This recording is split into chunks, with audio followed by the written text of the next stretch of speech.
Okay, so let's start. Cool, guys. So welcome to Metrix Foundation, making smart meters smarter with BizTalk. So, and first of all, thanks for selecting that presentation. I know there is like 9 of them, and yeah, I counted. And you guys came to that one, right? So I'm pretty sure that you're not going to regret it. So before we start, I'm going to talk a little bit about why, well, first of all, my name is Wagner, and I work for TechEd. So why a Brazilian with a German surname is doing New Zealand work with integration and BizTalk, right? So pretty much everything started in 2005. I was moving jobs, and then get to this new job, and the guy said, okay, you come in, fine. You have a new project, and the project is going to be a proof of concept with Microsoft. And that proof of concept is going to be for you working basically designing and implementing a solution on BizTalk. And I said, Biz what? So, well, and just to make things better, it was BizTalk's 2006 beta 1, right? What was fantastic 6 months, because after that, it was like, you know what happens with beta software, right? You've been there, you try and try and try, and the things doesn't work. And then you go back to the specialist, in this case, the guys from MCS, and after half an hour, they come back and say, yeah, it's a bug, so don't worry. And with that, you learn a lot. That means that 6 months later, I actually knew exactly what BizTalk was, and the project was quite successful.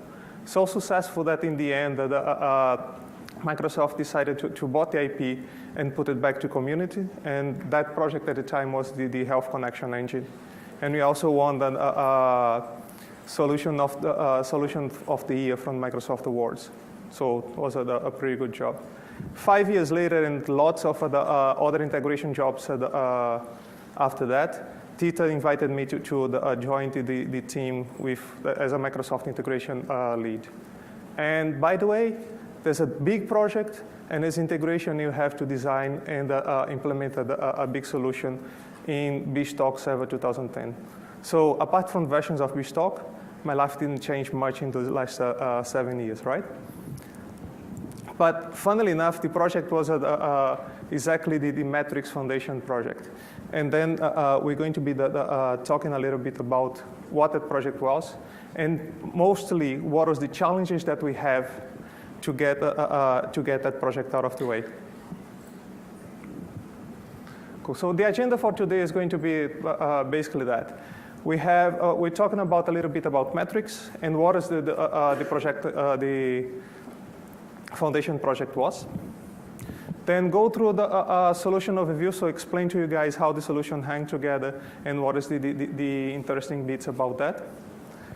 And the things that probably is going to be most interesting for you guys is like, what are the challenges that we get on those 2 years of developing that solution for them, and how we overcome that using BizTalk, either extending BizTalk or using the stuff that is in BizTalk there, without having to go and create things outside of BizTalk. And finally, share 3 of the lessons that we learned. So Metrix is basically a leading provider in metering asset management services. It's quite a mouthful, right?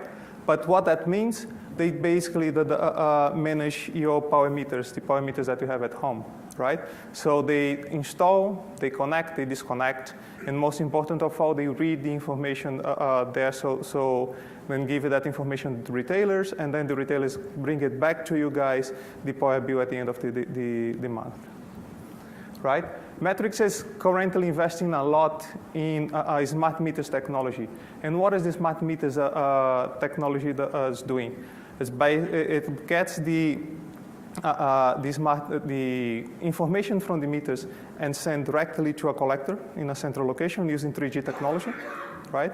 So that allow the retailers to provide new products, like give you information on a half an hour basis, or give you more accurate meters for readings for you.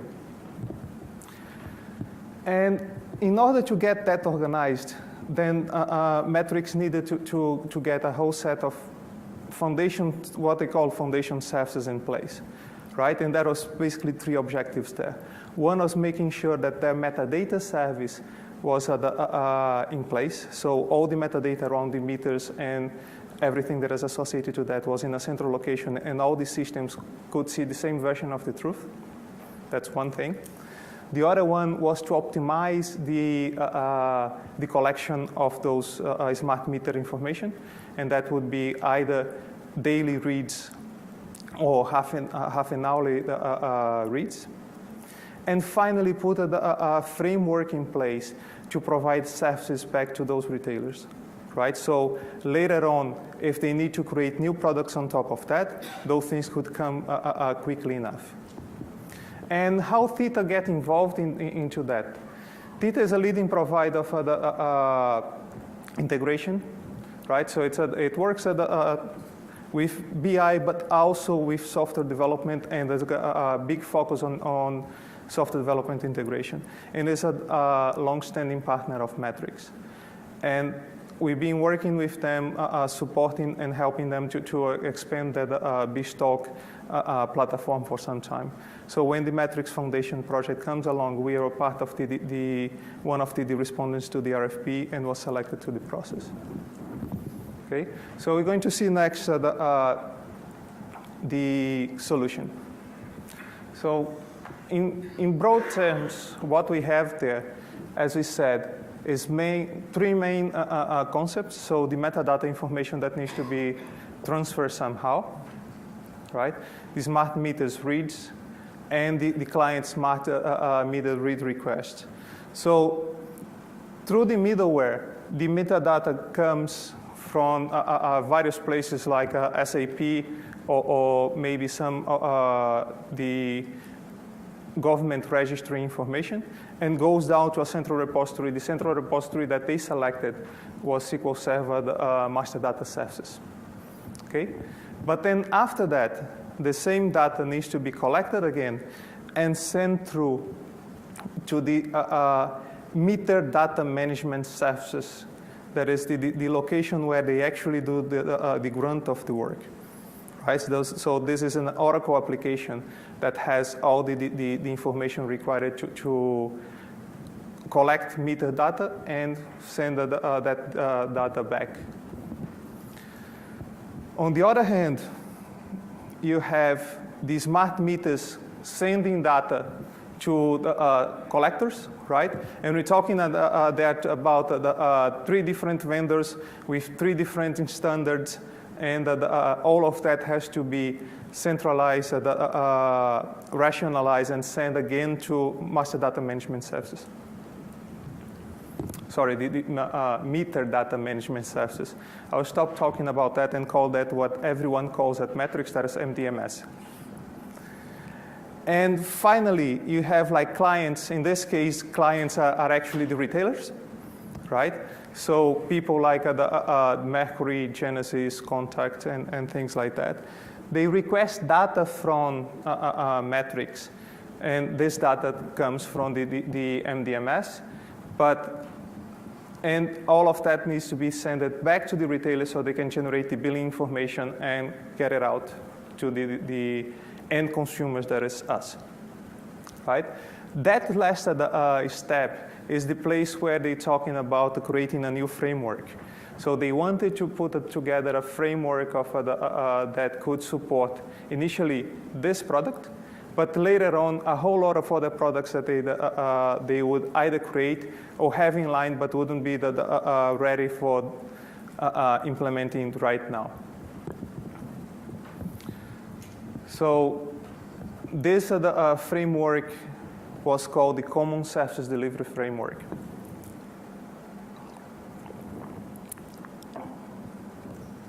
So the Common Services Delivery Framework, what it does is get information requests from clients, and it can be either on the format that the client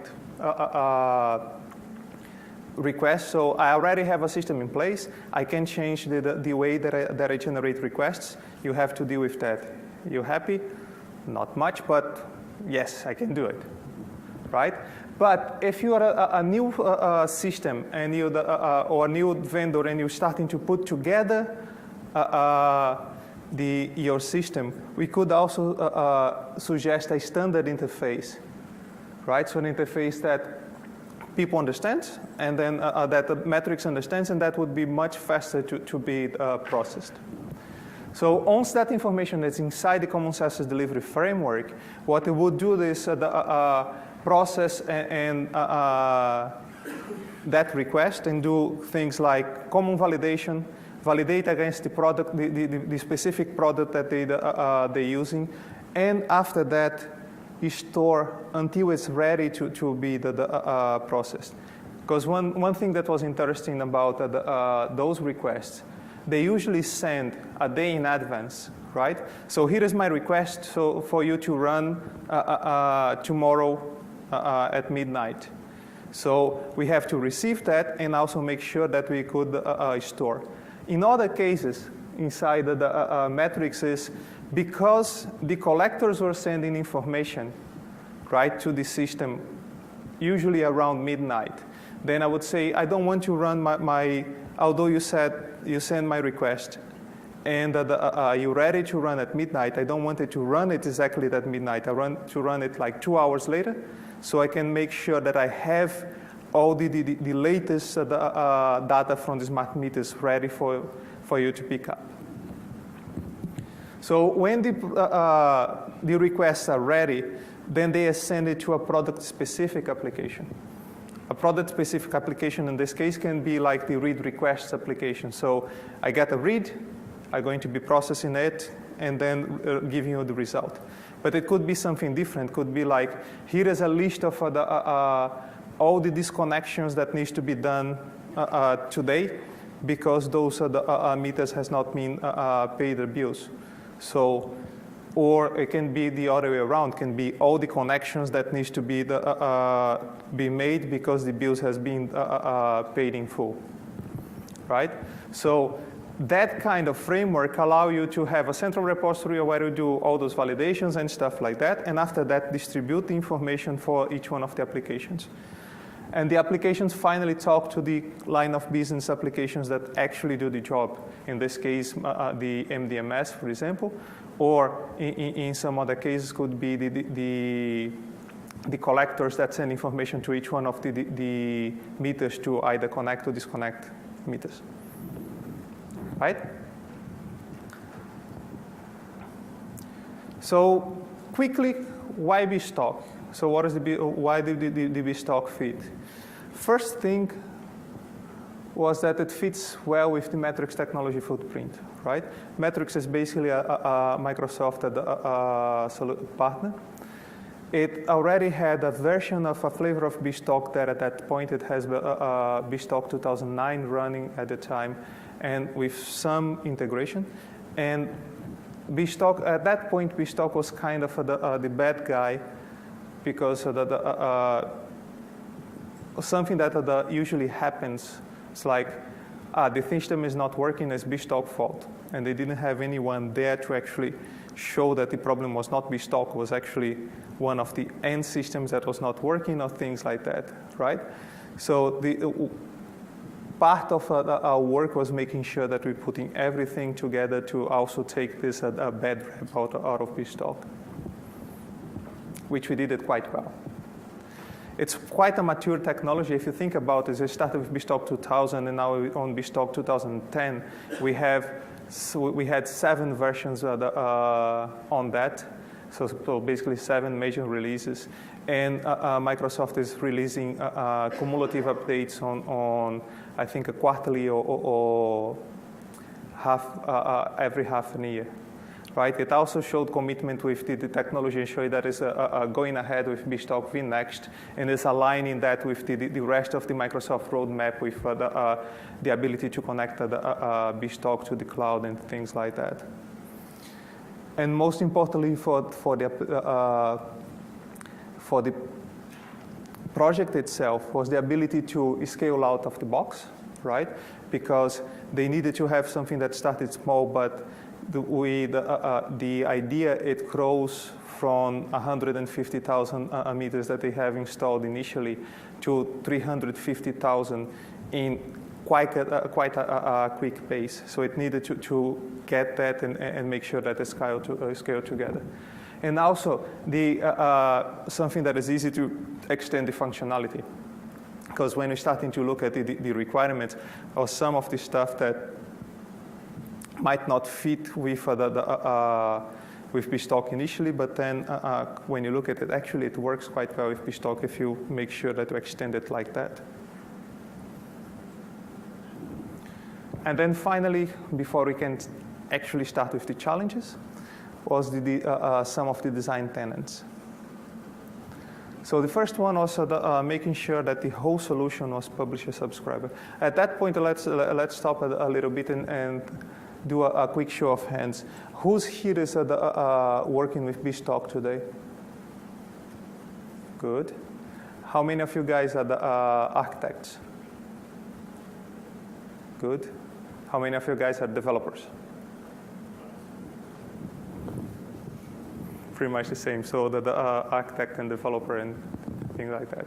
So that seems like pretty much everyone has some idea of the integration and the BizTalk capabilities. So when you're talking about publisher-subscriber, in this case, the ability to make sure that you route messages through using subscription information instead of linking that at the hard code points inside the system. So also, as much as possible, we try to use the content-based routing pattern.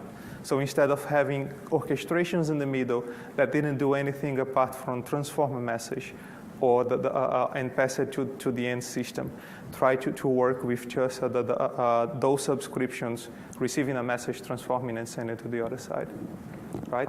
That would be quite important when you talk about the size of some of those messages. And finally, perform to the SLAs, right? They have some quite aggressive SLAs when you consider the size of the messages. So we're talking about, when I say size of the message, what do you think that would be like a big message for that? Any guess? 2 megabytes. Mm-hmm. 30K. Let's go a little bit up.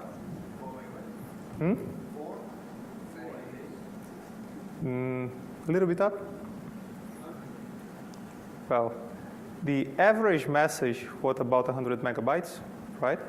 But when we're talking about the message that we're receiving from the collectors, we're talking about gigs. 1 gig, sometimes 1.5. So that's why we have to do like a lot of jumping and customization and stuff like that.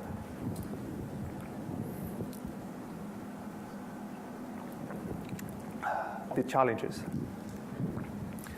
So I'm going to talk about 4 of the challenges that we had, right? And some of them was quite a sword fight like that. So the first one, that one was start kind of easy, was the auditing requirements. So one of the things that they had to do because of the compliance was every message that got inside the system has to be recorded. Every message that gets outside of the system has to be recorded, right?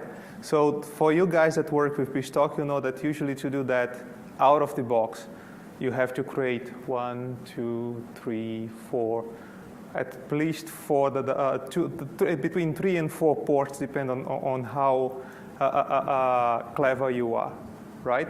And that, all of that with subscriptions and having to change stuff inside. So we're already talking about when the system was up, something like 20 points of interaction. I wouldn't go and work with 60 ports just because we need to have 20 ports in and out. So that was one of the challenges. The other point on that one is all of that has to be configurable at runtime. We couldn't like redeploy or do anything like that. The other one was the splitting of the message.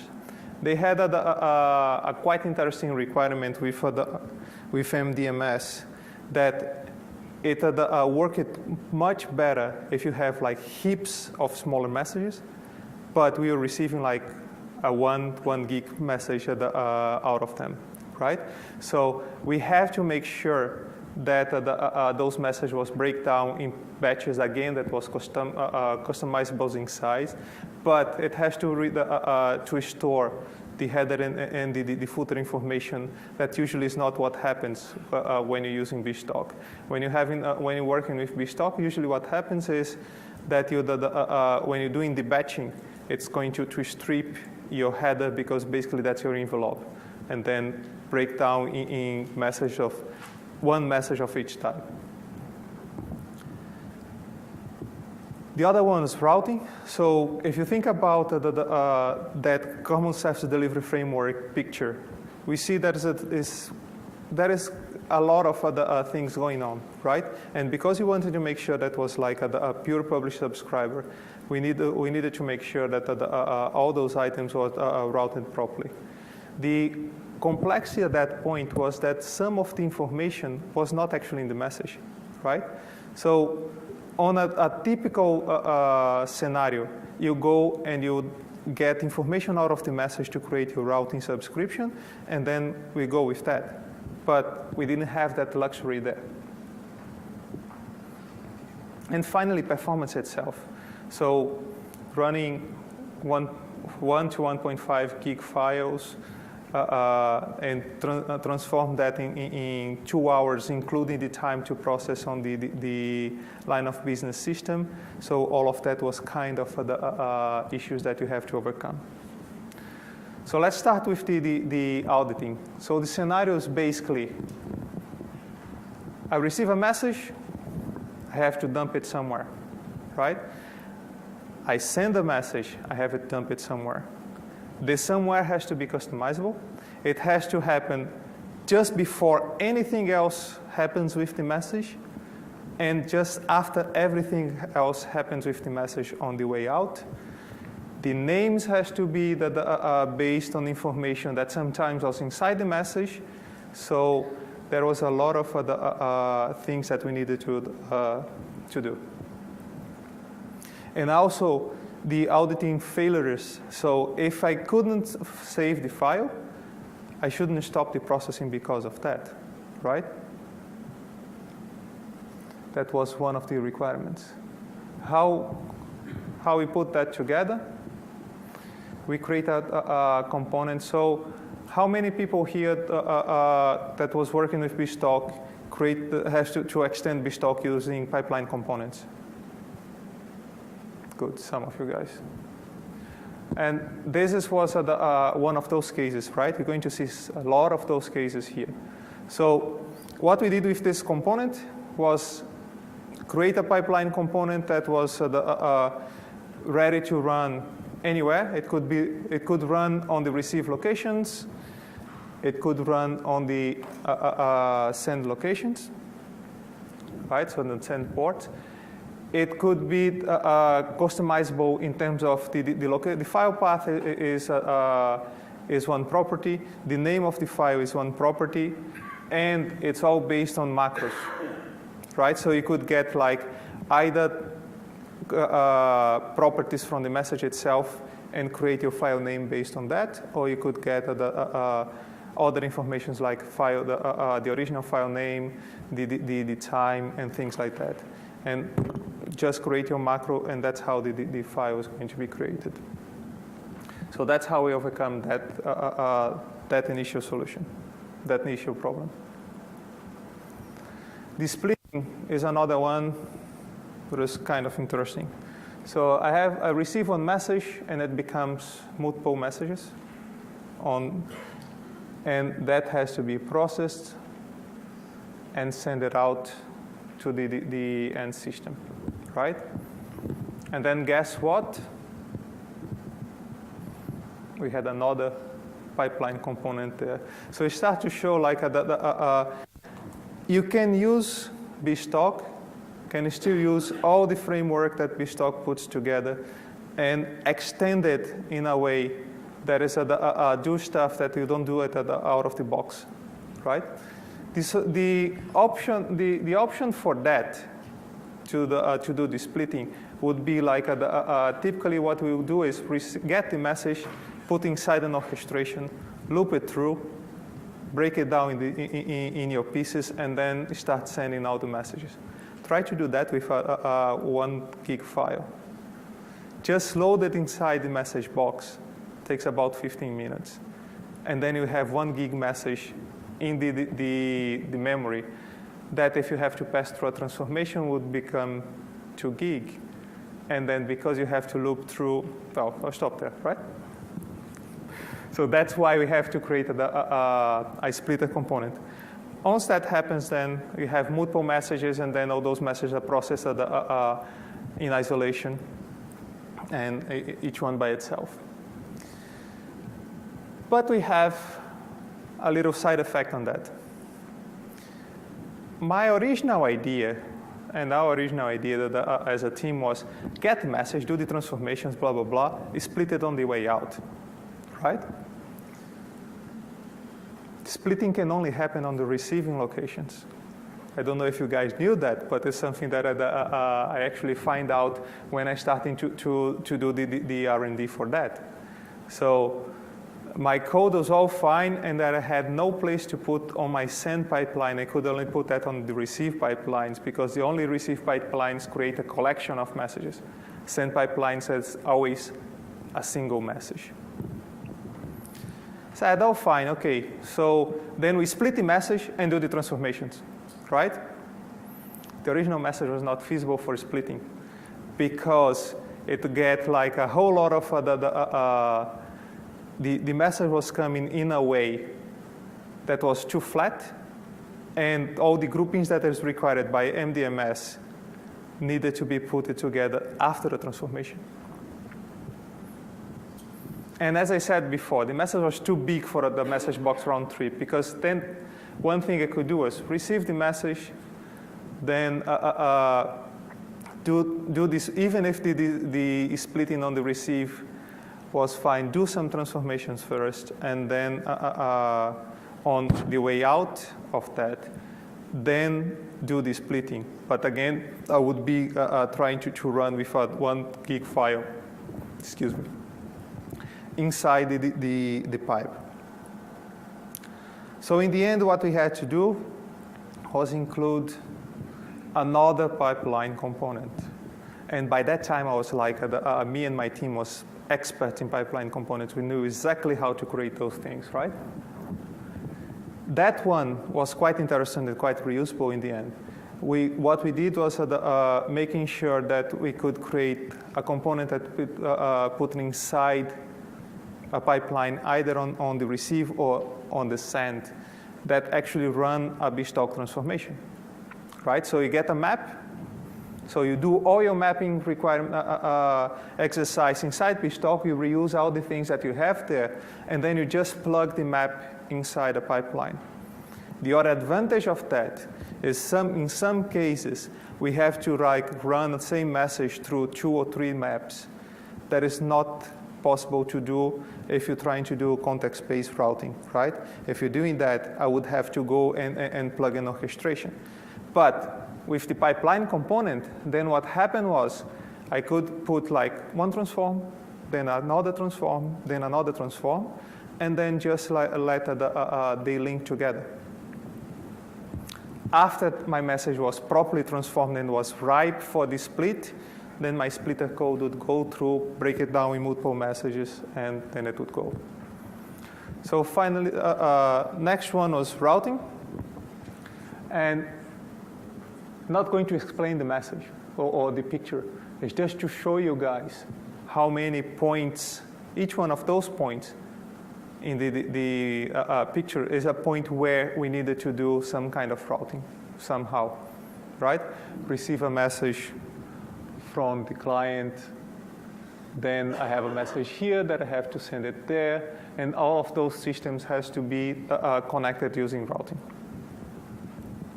So it's quite complex routing that we had in place. because we're using the publish-subscribe pattern, all of that has to be based on properties that has to be discoverable inside the message, right, in the context of the message. And some of those, sorry, just to finish on the publish-subscribe pattern, is that some of those context information was not in the message itself, right? So I couldn't extract of that. And there was quite a comprehensive state transition that we have to go through. So just to add to my collection of pipelines, we created one called the context writer. So with that, what we did now was, as long as I have a set of context properties somewhere, I can associate that context to the message, right? And say, now my context status on when it passed through this point of the pipeline is new. Then add another context writer and say, and by the way, the message type is blah, and the product is Y, right? So I could add contexts to the message while it's going through the pipe. And now that I have my properties defined, then I could like do all my routing and make sure that I did the stuff that I required and send my message out.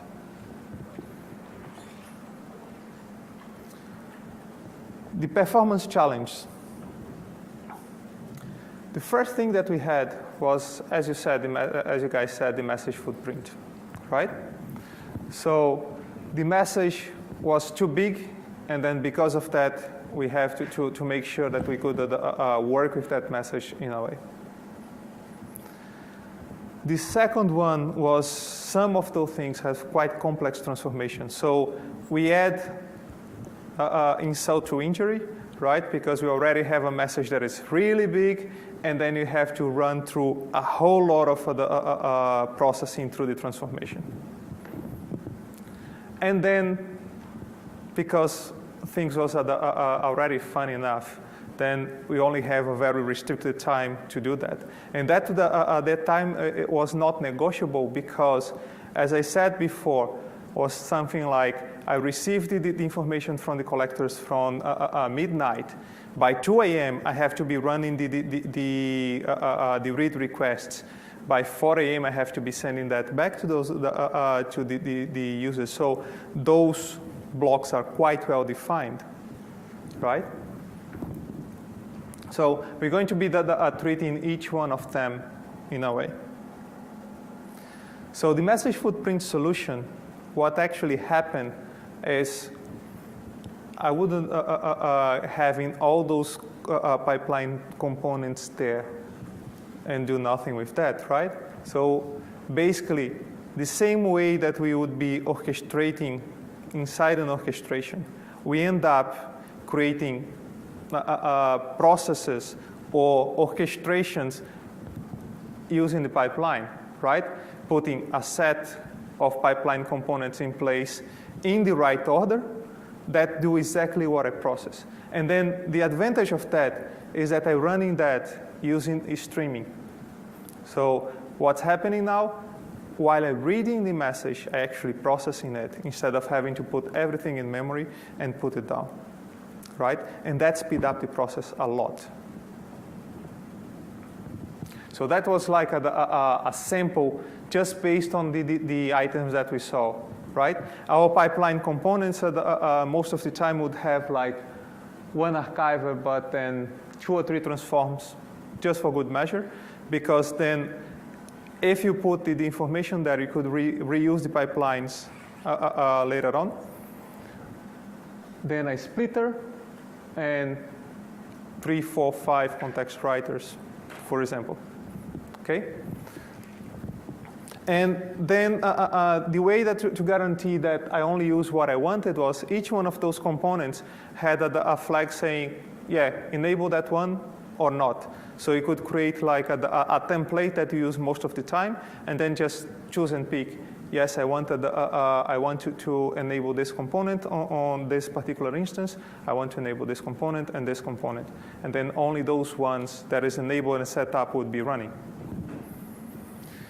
But again, life was too easy by now, right? So we have side effects. It was really good to have the information inside the pipeline and then run it through the pipeline. But how the business know what's happening? We're still talking about kind of a 2-hour period, right? And how do I know that by the end of the period, the message actually didn't go anywhere or didn't process properly, or where is it? Should I halt and then cry wolf, or can I wait another 10 minutes and actually have the file, right? So what we did with that was take advantage of something from BizTalk called the business activity monitoring. Who used BAM here before? Oh, it's quite a lot of people, right? How many people that had the experience of thinking that BAM is quite a useful tool, but it's not well understood?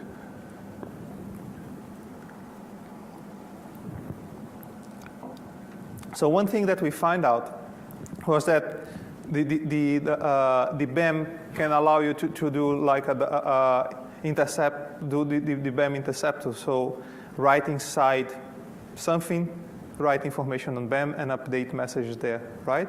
So who would guess what would be the next step? Based on my previous life so far? Another pipeline component. I don't have a chocolate here, otherwise we would have one. So that was our original pipeline orchestration, let's say, and all of a sudden we included a set of items, right? So with that now, what happens is when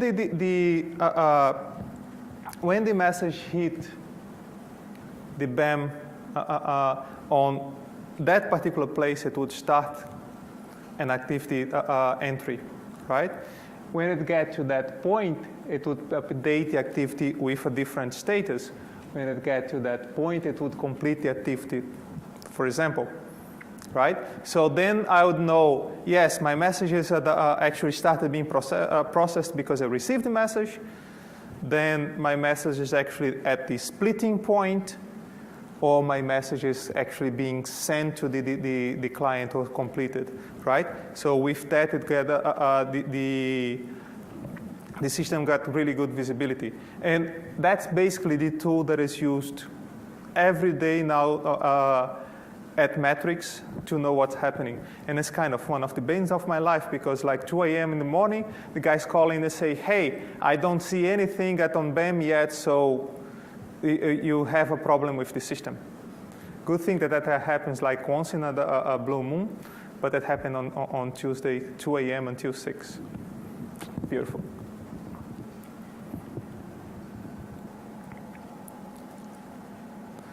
Complex transformations.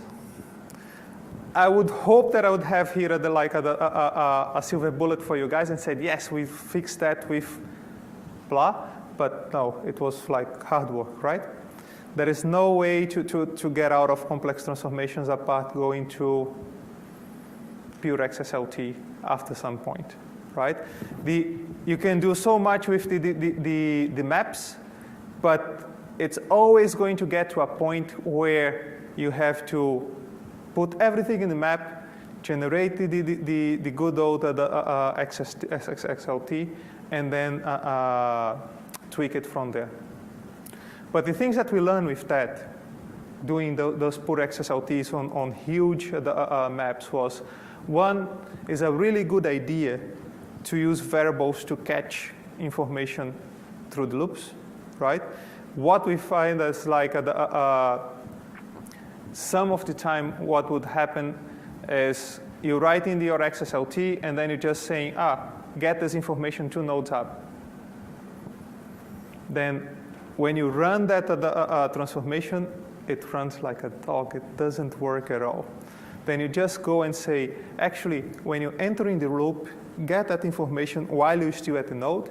Then later on inside the process, write the variable. When you get to the next iteration of the node, then you get the new information. And that makes it goes much quicker. Another thing that happened there, and there was a whole lot of grouping that we need to do. How many people here has to deal with grouping issues? Good, not many. You guys are blessed. So that's one of the reasons that I was saying that the message was actually not fit to be to be split at the beginning, right? MDMS as a system required information to be in a hierarchy that was not ready. It was not exactly not in the original message, right? So if you Google something later on, go for or Bing something or search something, you choose. Go through the Moenkian technique. That's a technique that you use using a set of XSLT commands that allow you to actually create groups and then interact really quickly through that. And it's really, really good. Speed up the process a lot as well. The other good thing about using the maps, then flipping it over to XSLT, is the .NET integration, right? So you can actually write your scriptlets as C# or VB or whatever you like, and then actually have pieces that are really, really hard to do using XSLT in .NET, and just pass a node to that, let it process and bring back the information to put inside your XSLT, right? And finally, when life is way, way too hard, then you had to split the maps. So in some cases, we get to the point of saying, this map just doesn't work like that. Break it down in two. Let's do like this part first, then get the result of that, and then work on the next one. Doing that, we speed up the process a lot.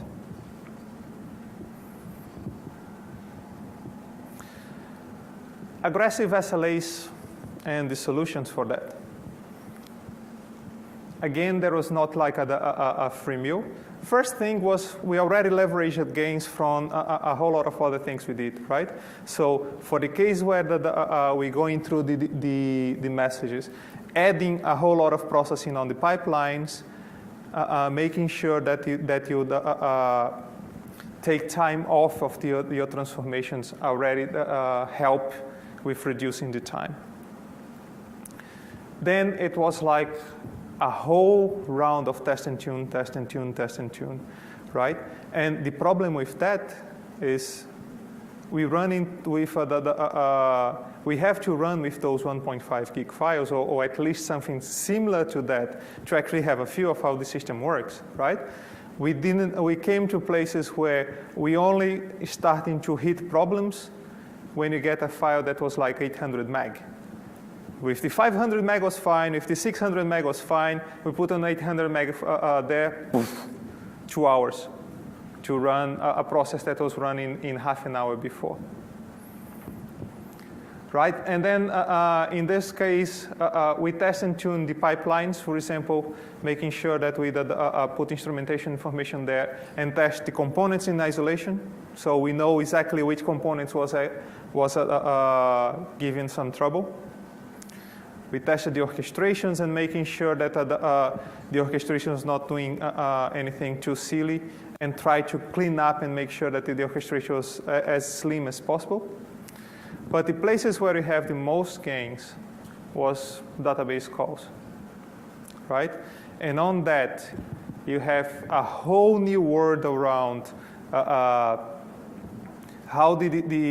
when you're working with too many calls to the database, how the transactions affect your system, how they the DTC is going to affect your system and things like that. So quite good articles from Tiago around tuning WCF and some other information. So if I get the 3 lessons that we learn out of that to kind of wrap it up. The first one was confirm your assumptions as soon as possible. So if you think about it, Like the pipeline, the splitter pipeline was a typical one. Yeah, I do this stuff and just dump it on the sand, right? Yeah, right. So make sure that your technical assumptions are correct. Test it. Make sure that you have time to actually do really quick and dirty R&D to see if the thing works. And at the same time, and not less important, your business requirement assumptions are correct. Because we also have places that we are about to go ahead and do something, and then say, okay, just let me check with the business. And the thing would be like a totally different case if we go on the path that we are going. The second one is invest in your component libraries, right? So especially when you have to work with like high performance and if you want to use the content-based routing, investing on a good set of pipeline components is quite a good idea, right? The trick with that one that we found was when we get each one of those problems, what we actually tried to do was like, fence the problem, make sure that we know exactly what the problem was, but after that, try to solve that problem as generic as possible. Because then there was too many cases where we actually use the splitter or the context writer or some of those other components in a place that originally we wouldn't think about using that, but because you created a generic enough, it actually fit the bill, right? And finally, invest in testing. On that project, if we didn't have invested in testing as much as we did, then we would have a whole lot of trouble. When I'm talking about testing, I'm talking about functional testing, like making sure that you are testing small iterations. So get something new, send it to the test, then continue developing, making sure that your life cycle is working quite well, is well-oiled. Right? One thing that was quite interesting on this project was that in the end, our internal bugs was much bigger for our piece of the project than the external bugs. That means that our tester was doing quite a good job finding stuff for us. So send it to our tester, he'll come back with bugs, we fix it, and then we deploy it to the business to test. They couldn't find stuff because our guys were finding it first. But also, make sure that you invest in performance testing. And performance testing is quite a beast, right? There's a whole lot of things to think about here, like data. How are we going to actually get the data to test? It took us, I think, 3 months to actually make sure that the business could provide us test data in about 1 gig, right? Because that was their future state. They were not there yet. And then what they have to do is trying to do some magic and collate like 3-4 days of data in one, right? And also our own time doing performance and working with performance. So we kind of underestimate that in a way. We thought about 2-3 weeks of performance test. It ended up having much more than that just because of the elapsed time that you have running those tests.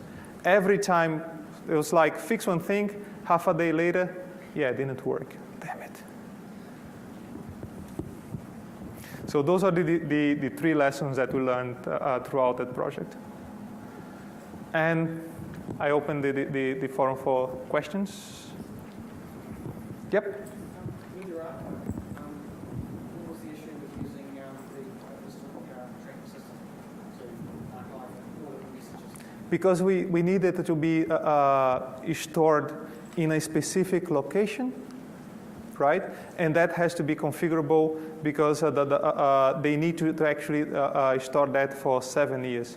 So it was not just a matter of tracking that and having that on the database and bringing it on demand. They have to have that available, the physical file available.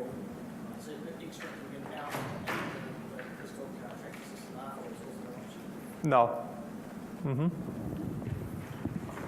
More questions? The previous slide referred to EST tools, but they're using itineraries for the company browser. Mm-hmm. No, not on that one.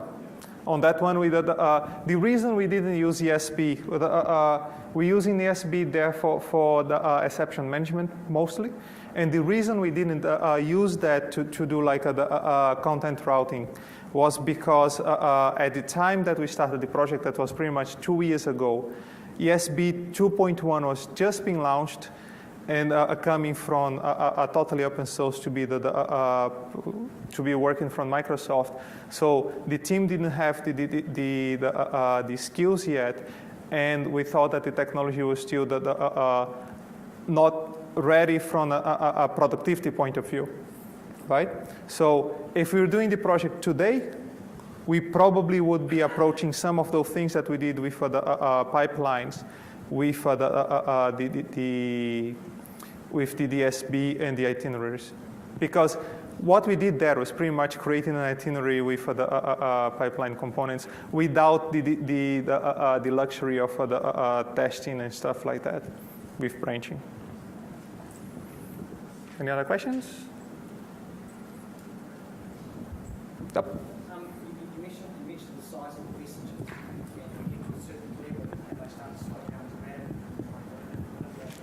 Was that related to 32-bit or 64-bit operating? No, it was related to the amount of data that you have to process, really. So it was everything was running on a 64-bit platform, but for example, it was just the thresholds, and some of those cases was around either the transformations or the database calls when you have to put data into the databases, right?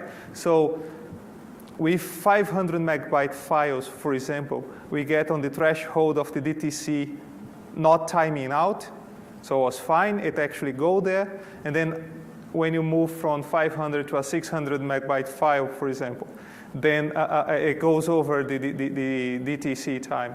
Something that took like a good week, 2 weeks to find out. And I probably lose half of my hair on that week. More questions? How are we going with time? So, 3 minutes left? Good. I thought that was that was not going to talk that much, but that's really good. So, any other questions? No? So, have to go through related contents.